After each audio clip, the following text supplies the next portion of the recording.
تستمعون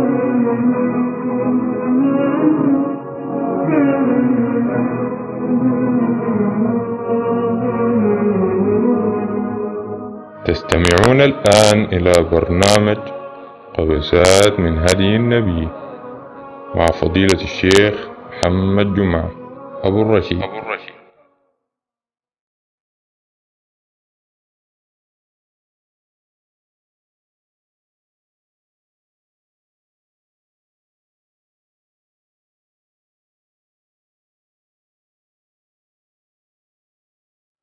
بسم الله الرحمن الرحيم. الحمد لله وأصلي وأسلم على أشرف خلق الله سيدنا محمد وعلى آله وصحبه ومن والاه. اللهم صل وسلم وبارك وأنعم عليه وعلى آله وأصحابه وأتباعه وأنصاره إلى يوم الدين. أيها الإخوة الكرام، أهل الصيام، أهل الشهر الطيب المبارك، مع مجلسنا الرابع، نسأل الله سبحانه وتعالى أن يجعله في ميزان الحسنات ومع قبساته من حديث رسول الله صلى الله عليه وسلم. نقف هذه اللحظات مع حديث عظيم من حديث النبي صلى الله عليه وسلم، وقد مر علينا حديث عظيم حول الإرادات والمقاصد المتعلق بالباطن، وهنا يمر علينا اليوم حديث عائشة رضي الله عنها، وهو حديث متعلق بالأفعال الظاهرة والالتزام الشرعي. وتقول عائشة رضي الله عنها أن النبي صلى الله عليه وسلم قال: من أحدث في أمرنا هذا ما ليس منه فهو رد. رواه البخاري ومسلم. وتوجد رواية لمسلم: من عمل عملا ليس عليه أمرنا فهو رد. هذا الحديث أحد الموازين العظيمة في قبول الأعمال أيها الإخوة والأخوات. وأذكر أخواتي الفضليات الكريمات في هذا الشهر أن يقتدين بالسيدة عائشة رضي الله عنها وأرضاها، فهي الفقيهة العالمة الورعة الصديقة بنت الصديق، ريحانة رسول الله صلى الله عليه وسلم، وأحب الناس عنده، امرأة كاملة ذكية فطنة عاقلة، نقلت لنا سنة النبي صلى الله عليه وسلم، وظلت تعلم الناس طول حياتها، فجزاها الله عنا وعن والدها وعن أهلها عن تلك الأسرة المباركة خيرا، وأن يجعل لنا إن شاء الله تعالى لهم جوار طيب مبارك في الآخرة. فعائشة رضي الله عنها قالت: قال رسول الله صلى الله عليه وسلم: من أحدث في أمرنا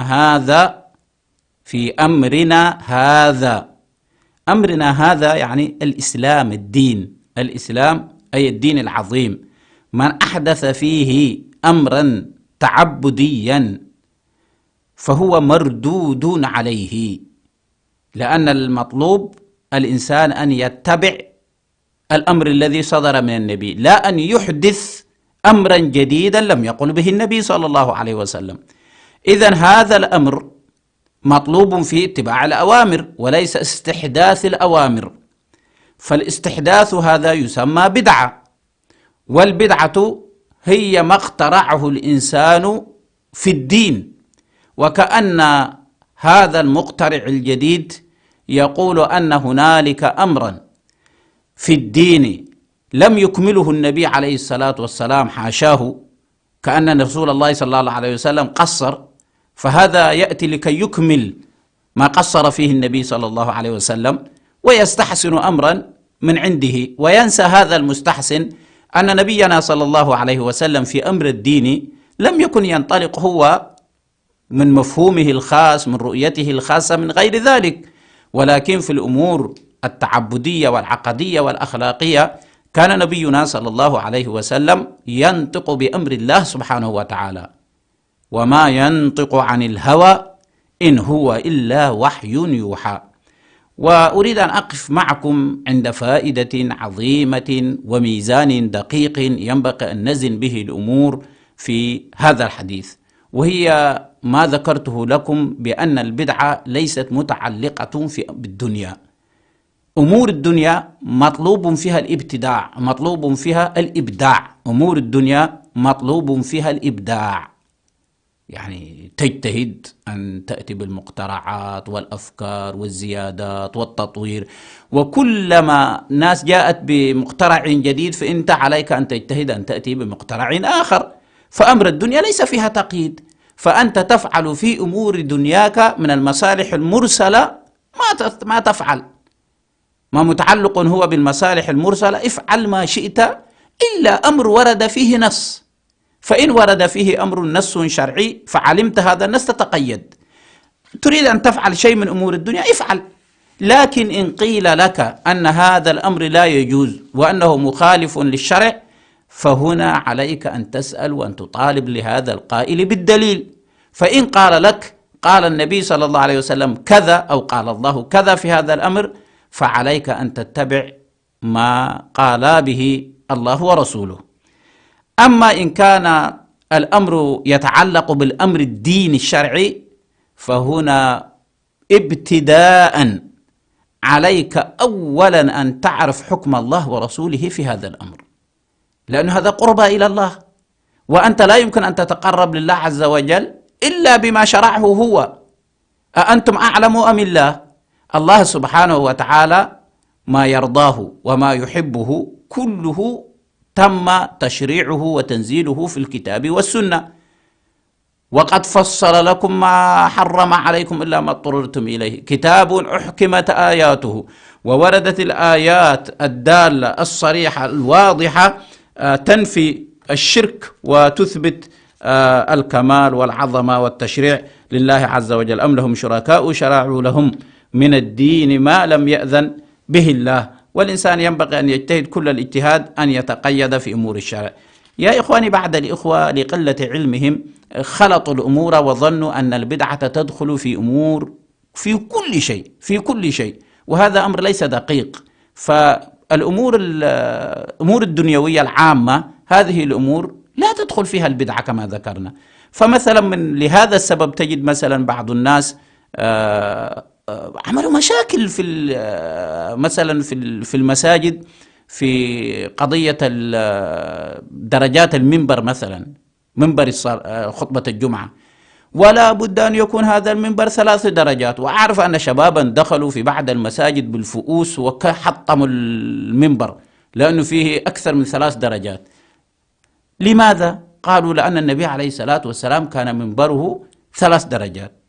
طيب يا أيها الإخوة، هل المنبر أمر تعبدي يتقرب به يعني الإنسان إلى الله؟ هل الرسول عليه الصلاة والسلام عندما عمل هذا المنبر عمله له واحد غير مسلم، عندما هذا الرجل عمل له هذا المنبر، هل هذا المنبر أنشئ لكي يتقرب به رسول الله صلى الله عليه وسلم إلى الله، أم فعله النبي عليه الصلاة والسلام حتى يراه الناس ويطلع في مكان مرتفع وعالي؟ الرسول عليه الصلاة والسلام وقف في عرفات، في حجر، في مكان، وقف في جذع شجرة، وقف صلى الله عليه وسلم فوق دابته وتكلم حتى يشرف على الناس ويراه الناس. لو كان المنبر أمر تعبدي لحمله النبي صلى الله عليه وسلم في أي مكان وتقرب به إلى الله، ولكنه هذا المنبر، وأنا أتي به فقط من باب يعني مثال فقط يعني، أما المنبر فهو مجرد وسيلة يا إخوة حتى يراه الناس صلى الله عليه وسلم، وليس له صلة بالسنة وغير السنة. ممكن أن يكون المنبر 10 درجات، درجة واحدة، ممكن أن يقف على الأرض على حسب الحاجة. فلا يمكن الإنسان يكون عنده الفهم يعني متقاصر إلى هذه الدرجة أن يخلط أمور الدين في الدنيا. إذن نتفق في هذا المجلس إن شاء الله تعالى أن البدعة متعلقة في القضايا الدينية، ومن استدرك على رسول الله وأراد أن يحدث أمرا جديدا أو أن يبالغ في قضية معينة أو أن ينقص، سواء كان بدعة إضافية أو تركية، أيا كانت نوع هذه البدعة فهي مردودة عليه ولا يقبل منه أبدا. أما الأمور المتعلقة بالدنيا فهي على الإباحة كما ذكرنا. ولذلك أنا أذكر في المدينة التي أعيش فيها في أحد المساجد الإمام يأخذ في ترتيب صفوف الناس تقريبا حوالي 3 دقائق، يمر بين الصفوف لأنه رافض الإمام أن يعمل خط في الأرض الناس ينتظمون عنده ويقفون. فلما سألته يا أخي لماذا أنت لا تعمل خط في الأرض؟ قال يا أخي النبي عليه الصلاة والسلام ما عمل خطوط حتى الناس ينتظمون بها في الصف، ولكنه كان يصف الناس. فقلت يا أخي مسجد النبي عليه الصلاة والسلام كان تراب وحصى حتى ما في حصير، ولذلك ما الضرر يعني، ما المشكلة إذا أنت عملت خطوط في المسجد؟ الناس يرون الخطوط فينتظمون في دقيقة واحدة كل واحد يقف عند الصف. قال لا، الرسول عليه السلام لم يفعله. قلت يا أخي هذه الخطوط هي لتنظيم شؤون الناس وليس للتقرب والتعبد. فلم يفهم الأخ، فجلست معه وحاول أفهمه، أخيرا إلى أن فهم والحمد لله، فعمل خطوط في المسجد، وأصبحت الناس تنتظم تلقائيا، كل واحد يقف عند الصف ويستوي. فهذه الأمور المتعلقة بالدنيا بارك الله فيكم يا إخوة لا تقحموها في الدين. فالحديث حديث عظيم وشروحه طويل وفيه أحكام كثيرة، لكن الخير كل الخير في الاتباع، والشر كل الشر في الابتداع. اتبعوا ولا تبتدعوا. أمور الدين علينا أن نتشدد جدا يا إخواني، فلا نفعل أمرا تعبديا نتقرب به إلى الله إلا بالدليل، وأن نلتزم بالكتاب والسنة، ولا نقحم الأمور الدنيوية على قضية البدعة. علينا أن نعرف هذا الميزان الدقيق وأن نتعامل من خلاله. وأمور المصالح المرسلة عريضة وواسعة، والإنسان يفعل منها كلها مباحة إلا ما قيده الشرع، أو ما كنت أمرا تجهله فأوتي إليك بدليل فيه، والشرع لا نعمل فيه إلا مبدئيا، لا نتحرك فيه إلا بدليل. فنسأل الله سبحانه وتعالى إن شاء الله أن يتقبل منا وأن يغفر لنا وأن يرزقنا الإخلاص في القول والعمل. فأسألكم الدعاء يا إخواني، نحتاج أن ندعو لأنفسنا وإخواننا ووالدينا وآبائنا في هذا الشهر العظيم، وأن يرزقنا الالتزام بالكتاب والسنة. وأوصيكم بتقوى الله عز وجل، وأوصيكم بالعلم النافع. فالإنسان إذا أفتى من غير علم فيضل ويضل، وينبغي الإنسان أن يطلب العلم الصحيح، وأفضل العلوم وأشرفها أن يطلب الإنسان يعني ما يعرف به عبادته وما يتقرب به إلى الله عز وجل. فكثير من الناس يقعون في البدع بالجهل، وكثير من الناس أيضا يعني يخلطون الأمور بين ما هو أمر دنيوي وما هو أمر تعبدي أيضا بالجهل. فالإنسان يعني يسأل العلماء الثقات ويتعلم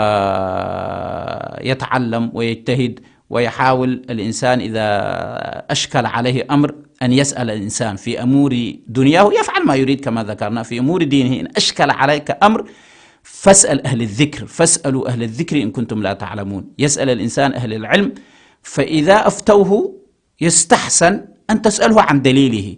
هذا الشيء قال لك كذا وكذا، قل له ما الدليل، ما هو الدليل لهذا الأمر.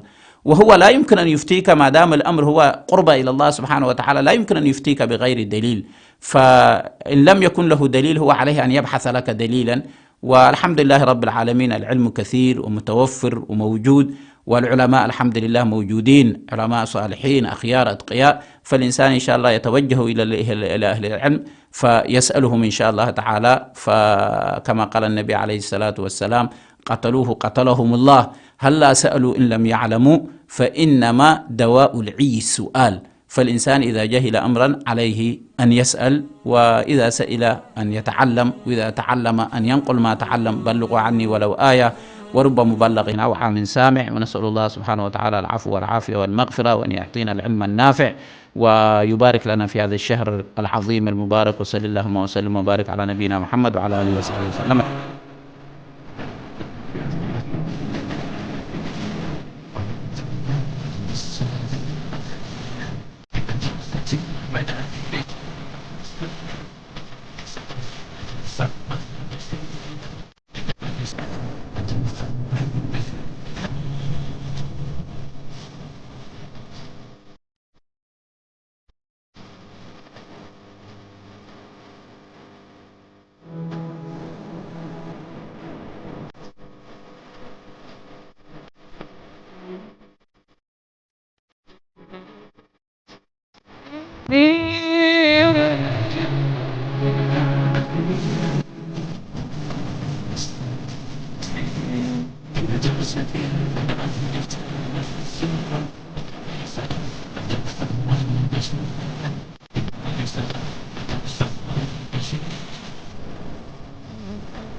الله.